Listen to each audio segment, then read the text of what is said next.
Have you ever observed people that don't seem to be completely consistent within and outside of themselves? People that create a different facade for a different situation, who appear differently with friends and with family and with coworkers and possibly with strangers.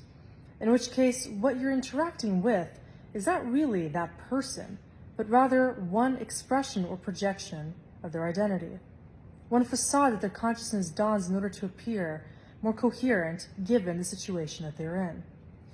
But this mode of adjusting to the world that we observe in some people, or maybe even you yourself embody in some ways, is really an inauthentic game that we play with and against ourselves. This is the game of choosing to commit less to the experience of authentic expression and more to the experience of conforming to the world around us. If this is the case, however, I want you to realize that what is happening is deeper than just artificial self-expression.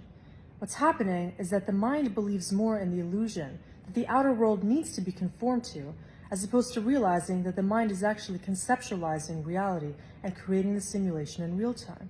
If you end up fracturing your own identity by creating different versions of yourself, essentially multiple personalities for the different people, places, things, and situations that you actively interact with, then what you're doing is creating false versions of yourself within separate frames of reality, compartmentalizing parts of you and creating different situations where you can find some sense of superficial wholeness. But there will never be a true abiding sense of joy, bliss, or emotional contentment unless coherence is achieved, where we don't need to actually have multiple personalities, multiple personas or roles that we espouse in order to feel a sense of belonging. We simply need to realize that if we already need to be creating these fragments and ourselves, there is some essential discontinuity that we are not addressing.